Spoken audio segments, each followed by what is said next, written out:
Bismillahirrahmanirrahim. Assalamualaikum warahmatullahi wabarakatuh. Alhamdulillahirabbil alamin wa bihi nasta'inu ala umuri dunya waddin. Wassalatu wassalamu ala asrofil anbiya'i wal mursalin wa ala alihi washabihi ajmain, amma ba'du. Pertama dan yang paling utama, mari kita panjatkan puji serta syukur kehadirat Allah Subhanahu wa taala yang telah memberikan nikmat dan kesempatannya sehingga kita bisa berkumpul di tempat yang penuh berkah ini. Salawat serta salam kita berikan kepada Nabi besar Muhammad SAW yang telah membawa kita dari zaman jahiliyah menuju zaman yang penuh ilmu pengetahuan seperti sekarang ini. Yang saya hormati, dosen pengampu pembelajaran mata kuliah ilmu fikih, Bapak Hariman Surya Sergagar, serta Bapak Fajar Farhan Hikam. Sebelumnya, izin memperkenalkan diri terlebih dahulu.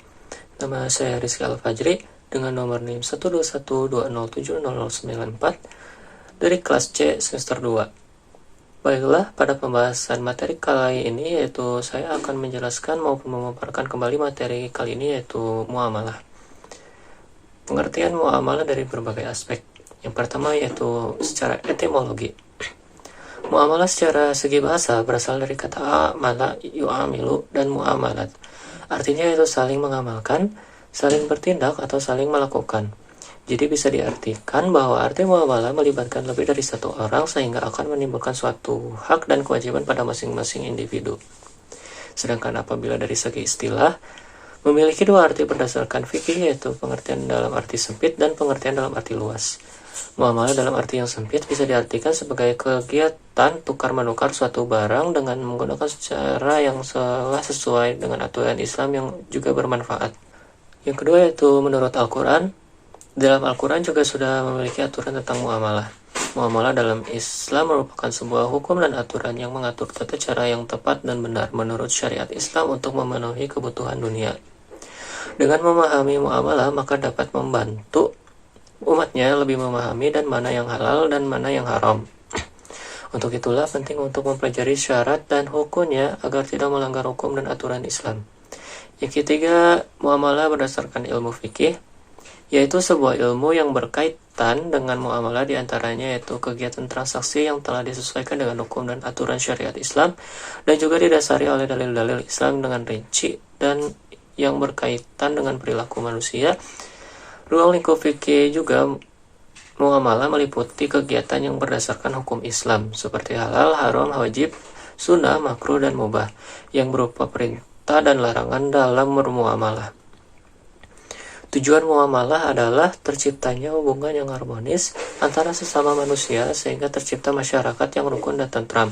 Adapun hubungan ini berupa jalinan pergaulan, saling menolong dalam kebaikan dalam upaya menjalankan ketaatannya kepada Allah Subhanahu wa taala.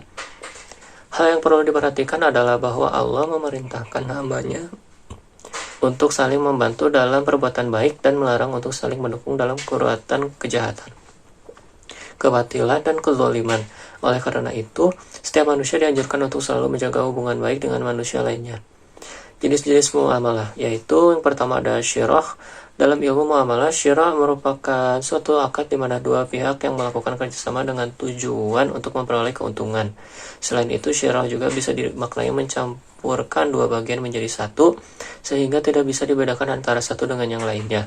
Adapun rukun syirah diantaranya barang yang harus halal, objek akad harus pekerjaan dan modal, dan pihak perilaku akad harus memiliki kecakapan melakukan pengelolaan harta.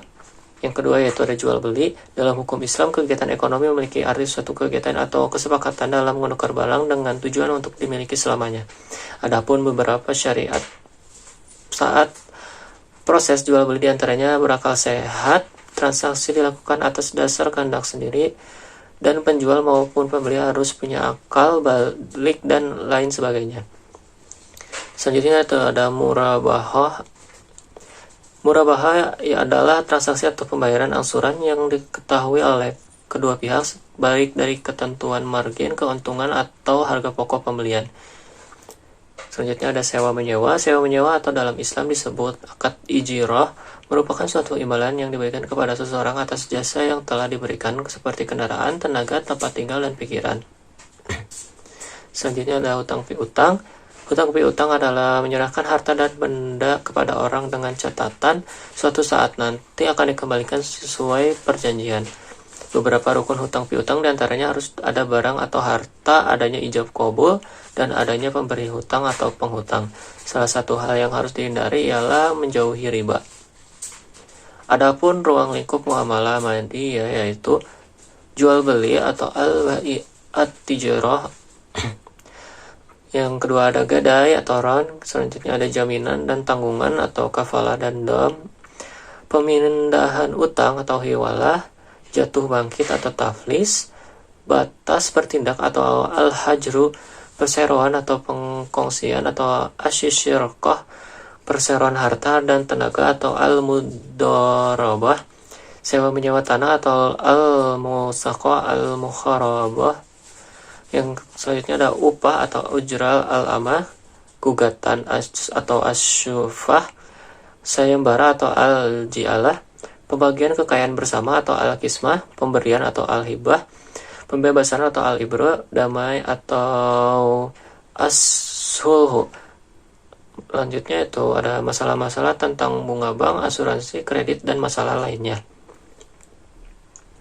Cukup sekian pada pembahasan yang dapat saya sampaikan pada materi kali ini. Mohon maaf apabila ada kekurangan maupun kesalahan. Wabillahi taufiq wal hidayah. Wassalamualaikum warahmatullahi wabarakatuh.